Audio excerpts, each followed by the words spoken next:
अच्छा जी, अब हमारे पास जो है ना बहुत ही एक इम्पॉर्टेंट टॉपिक है एपिडेमियोलॉजी कम्युनिटी मेडिसिन का, ठीक है। इसके अंदर जो सबसे ज़्यादा मुश्किल चीज़ लगती है वो ये है कि उसमें कैलकुलेशंस हैं, ठीक है। तो उसको मैंने थोड़ा सा सिंपल करने के लिए यहाँ पे जो है ना एक छोटा सा चार्ट बनाया है, इसमें हम देख लेते हैं। इसमें हमने कहा कि टूल्स ऑफ मेजरमेंट, ठीक है। टूल्स ऑफ मेजरमेंट में हमारे पास क्या होगा, रेट आ जाता है, रेशो आ जाती है, प्रोपोर्शन, 3 चीज़ें। अब रेट के बारे में फ़र्दर देख लेते हैं। अच्छा, रेट किस चीज़ का, जो हमारे पास क्या होते हैं, हमारे पास पर्टिकुलर इवेंट्स होते हैं पॉपुलेशन के अंदर। वो पर्टिकुलर इवेंट्स क्या हो सकती हैं, बर्थ्स हो सकती हैं, डेथ्स हो सकती हैं, ठीक है। तो उस बर्थ और डेथ का जो रेट होता है उसको हम जो है ना, ये जो है ना हमारे पास रेट कहलाएगा वो। उसके बाद हमारे पास रेट की टाइप्स क्या होती हैं, क्रूड रेट होता है जिसको हम स्टैंडर्डाइज्ड रेट कह रहे होते हैं, और स्पेसिफिक रेट होता है हमारे पास, ठीक है। और जिसमें स्पेसिफिक रेट का मतलब क्या होता है कि किसी एक स्पेसिफिक ग्रुप के बारे में बात करें, जैसे कि इन्फेंट मोर्टेलिटी रेट, सिर्फ हम इन्फेंट्स के मोर्टेलिटी रेट के बारे में बात करें। और एमएमआर का मतलब मैटरनल मोर्टेलिटी रेट। तो ये जो है ना एक स्पेसिफिक ग्रुप के बारे में डिस्कस हो रहा है। जबकि जो क्रूड रेट होता है उसके अंदर कोई स्पेसिफिक मेंशन नहीं किया हुआ, तो सिर्फ कहा हुआ होता है कि डेथ रेट होगा या बर्थ रेट होगा, तो हमने इससे डिफ्रेंशिएट कर लेना। उसके बाद हमारे पास आता है एडजस्टेड और स्टैंडर्डाइज्ड रेट। अब जो स्टैंडर्डाइज्ड रेट है इसको ना हम अलग से तफसील में डिस्कस करेंगे। इसमें 2 मेथड्स होते हैं, डायरेक्ट मेथड और इनडायरेक्ट मेथड, जिससे जो है ना हम एज ग्रुप्स के बारे में जो है ना डिस्कस करते हैं, स्पेसिफिक एज ग्रुप्स के बारे में। वो मैं आपको जो है ना अलग से जो है ना डिटेल में बताऊंगी। अब रेशो में हमारे पास क्या आ जाता है, रिलेशन इन साइज़। रेशो में क्या होगा, रिलेशन इन साइज़। हमें पता है कि रेशो क्या होती है, हमारे पास ओवर में होती है, जिसमें हमारे पास क्या आ जाता है, न्यूमरेटर होता है, डिनोमिनेटर होता है, टाइम स्पेसिफिकेशन यानी एक स्पेसिफिक टाइम में हो रही होती है, और मल्टीप्लायर होता है, ठीक है। अब जैसे वो एग्जांपल दे रहा है कि डेथ रेट के लिए मल्टीप्लायर क्या होगा हमारे पास, 1000, ठीक है। ये रेट में हम मल्टीप्लाई कर रहे हैं। अच्छा, इसकी फर्दर जो टाइप्स हैं उसमें क्या है, हमारे पास क्रूड रेट आ जाता है, ठीक है। क्रूड रेट के अंदर क्या होता है कि एक्चुअली ऑब्जर्व्ड रेट होता है, जैसे कि बर्थ का हो या डेथ्स का हो। एग्जांपल के तौर पे क्या है कि क्रूड बर्थ रेट, ठीक है, ऊपर हम रखेंगे जो total number of live births हैं, ठीक है, at a place in a year, ठीक है। उसी साल के अंदर एक जगह पे जो है ना कितने जो है ना लाइव बर्थ्स हुए हैं वो ऊपर रखेंगे। नीचे क्या रखेंगे, total mid year population of the same place year, ठीक है, उसी साल की mid year population multiply by 1000। अब मिड ईयर पॉपुलेशन क्यों रखते हैं, क्योंकि हम जब स्टार्ट करते हैं जनवरी से, ठीक है, और जाते हैं 30 दिसंबर तक, पूरा एक साल होता है ना। तो अगर हम स्टार्ट वाला क्वेश्चन ले रहे हैं तो उसमें क्या होगा कि पॉपुलेशन क्या होगी, कम होगी। अगर हम एंड में चले जाए पॉपुलेशन ज़्यादा हो जाएगी, तो इसलिए हम जो है ना मिड ईयर पॉपुलेशन, जुलाई की पॉपुलेशन लेते हैं। स्पेसिफिक रेट के अंदर क्या आ जाता है, किसी एक स्पेसिफिक उसका, जैसे मैंने बताया था कि इन्फेंट मोर्टेलिटी रेट या मैटरनल मोर्टेलिटी रेट आ जाता है हमारे पास। किसी भी स्पेसिफिक डिजीज़ का भी हो सकता है, जैसे कि ट्यूबरक्लोसिस के केसेस आ जाए हमारे पास, तो वो रेट निकाल लेंगे हम। इसके बाद हमारे पास कौन सा है, एडजस्टेड, ठीक है, स्टैंडर्डाइज्ड रेट, तीसरा वाला। इसका जो है ना जैसे मैंने बताया डायरेक्ट और इनडायरेक्ट मेथड होता है, ये आगे जाके डिस्कस हो जाएगा। अच्छा, अब रेशो में क्या होता है कि relation in size between two random quantities होता है। इसमें क्या होता है कि जो न्यूमरेटर है ज़रूरी नहीं वो हमेशा डिनोमिनेटर का पार्ट हो, ठीक है। जबकि जो प्रोपोर्शन होता है इसमें क्या होता है कि numerator is always included in denominator. तो ये दोनों का डिफरेंस याद रखना है। इसमें कोई मल्टीप्लायर नहीं होता, ठीक है, कोई टाइम स्पेसिफिकेशन नहीं होती। इसकी एग्जाम्पल ये है कि जैसे 1:600, ठीक है, यानी कि एक WBC है, ठीक है, और 600 RBC है। तो WBC RBC का कोई पार्ट नहीं है, ठीक है। और इसमें क्या होगा, रेशो में एक और एग्जाम्पल क्या जाती है, डॉक्टर और पॉपुलेशन की रेशो। और जो प्रोपोर्शन है इसके अंदर क्या होता है कि रिलेशन इन मैग्नीट्यूड होता है, ठीक है। मैग्नीट्यूड इसलिए क्योंकि इसमें परसेंटेज में हमने जो है ना पता करना होता है। और इसमें एग्जांपल क्या आ जाएगी, जैसे number of children with scabies at a certain time over total number of children in that area at specific time, ठीक है।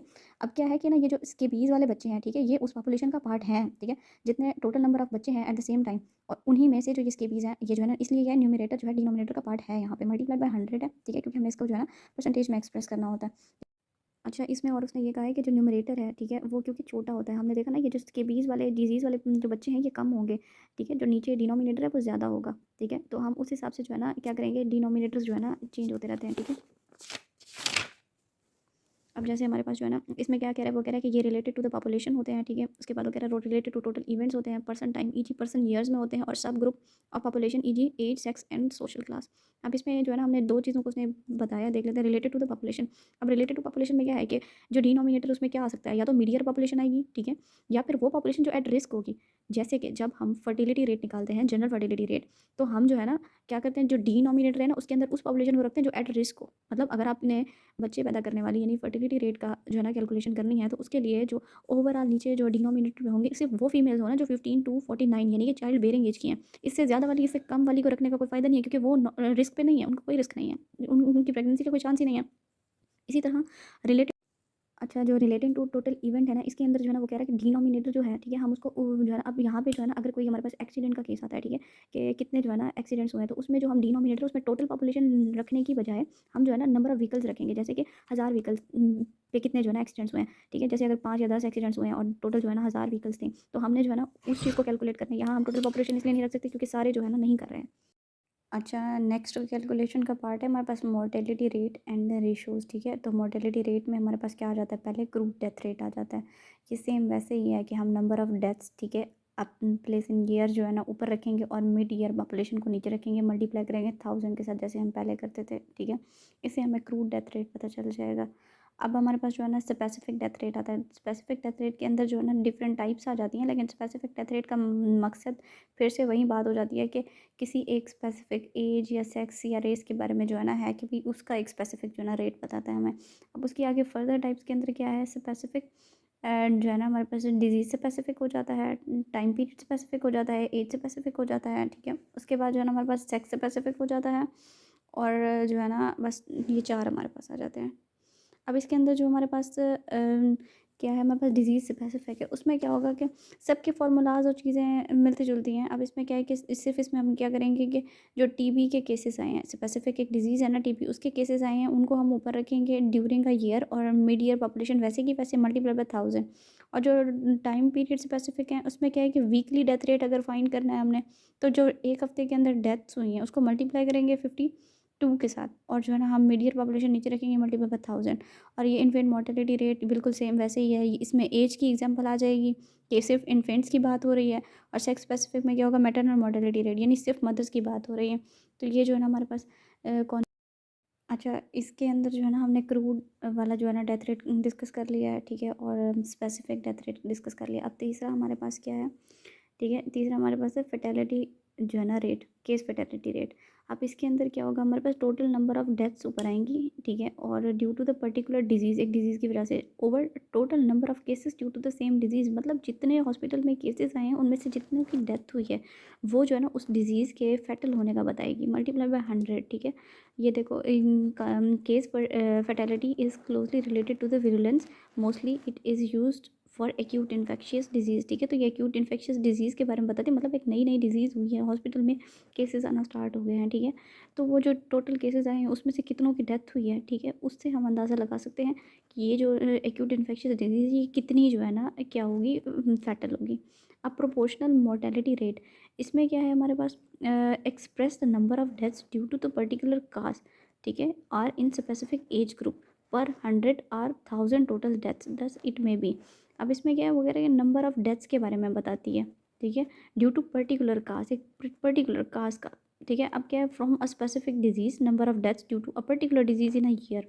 अब इसमें जो है ना क्या है कि ये इसमें ईयर का बता रहा है, स्पेसिफिक डिजीज़ है जो साल के अंदर जितनी डेथ्स हुई हैं स्पेसिफिक डिजीज़ की वजह से वो हम ऊपर रखेंगे, ठीक है। Total number of the deaths from all causes in that year, ठीक है।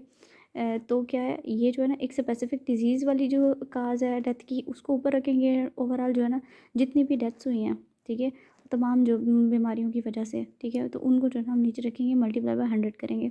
अब जो हमारे पास अंडर 5 प्रोपोर्शनेट मोर्टेलिटी रेट है, इसमें क्या होगा कि number of deaths under 5 years of age in a given year, 5 साल से छोटे बच्चे जिनकी डेथ हुई है, ठीक है, उनको हम ऊपर रखेंगे, और नीचे total number of death during the same period, कितनी नंबर ऑफ़ डेथ्स हुई हैं ड्यूरिंग द सेम पीरियड, ठीक है, मल्टीप्लाई बाय 100। मतलब कहने का ये है कि इस वाले केस के अंदर और इस वाले केस के अंदर, दोनों के अंदर एक साल के अंदर जो जो टोटल डेथ्स हुई हैं वो हम डिनोमिनेटर में रखेंगे, ठीक है। उसके बाद survival rate, it is proportion of survivors in a group studies and followed over a period e g. 5 years period, ठीक है।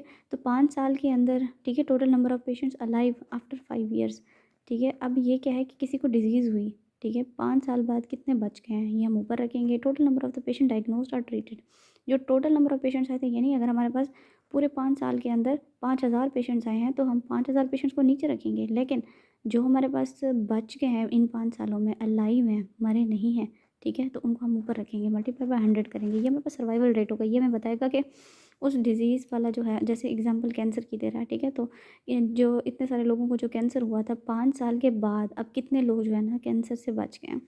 अब जो है ना इसमें क्या है, स्टैंडर्डाइज्ड रेट, स्टैंडर्डाइज्ड रेट का मैंने बताया था कि जो है ना मैं अलग से बताऊंगी, तो उसको मैं सोच रही हूँ अलग से ही बता देती हूँ।